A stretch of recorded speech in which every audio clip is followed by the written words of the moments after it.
I'm Dr. Fox with the first of what will likely be many videos to reach out to all of you. Over the past 2 months, we have watched as countries around the world have battled with what has been identified as COVID-19, a coronavirus which typically is a common cold virus, but this particular strain is novel or new, and as we have seen is deadly, especially in the elderly. Luckily, children are mildly affected by COVID-19. However, we all have a responsibility to protect our community, our family members, friends, and neighbors' families, community leaders, rescue personnel, policemen, and doctors, nurses, and medical support staff who need to take care of the sick.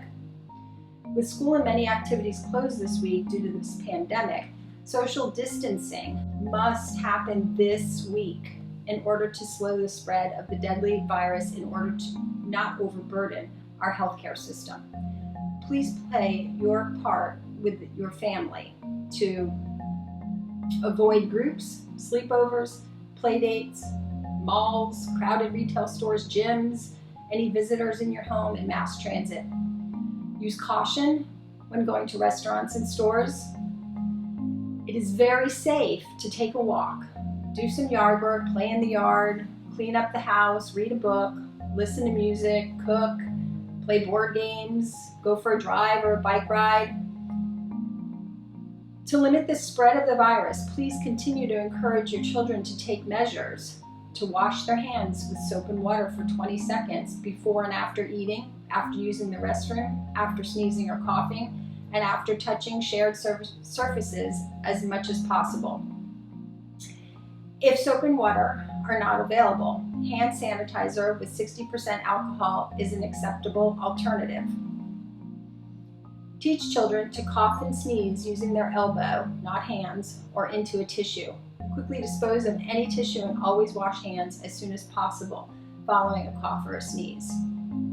Teach children not to touch their face. And then, of course, avoid travel to the highly infected areas.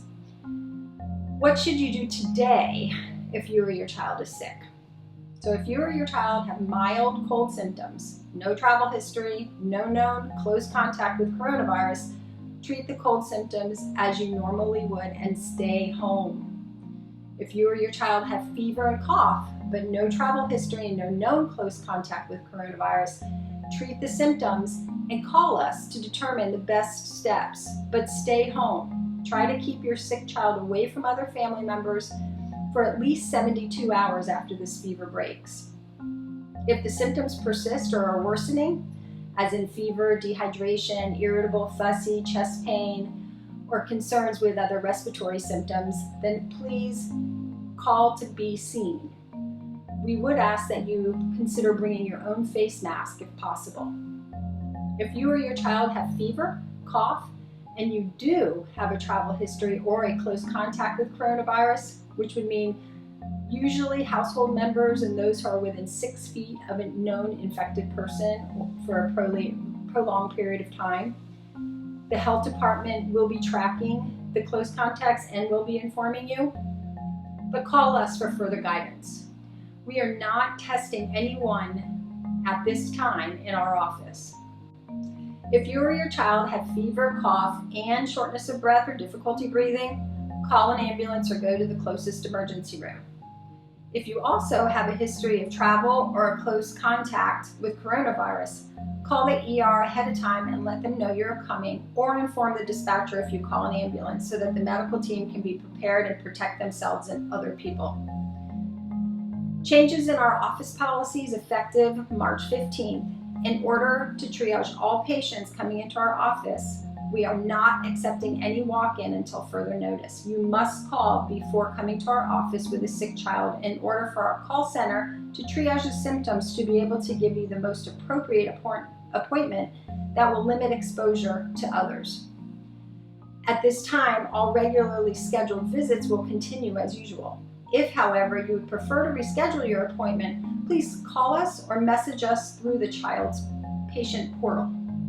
Remember, the portal account is a great way to send us a message as we are getting many calls with questions at this time. For the safety of our community, we will be limiting the visits of any child with fever and cough to one location. Please limit visits to one parent and leave other children who are well at home if you're able to. The health, wellness, and safety of our patients always is and continues to be our highest priority. Palm Beach Pediatrics continues to monitor the CDC guidelines and all recommendations from the Florida Department of Health, and we will do our best to relay this information to you in a prompt manner and easy to understand terms. Always, we thank you for entrusting us with the care of your children for over 35 years. We are all in this together. Stay healthy and be safe. Thank you.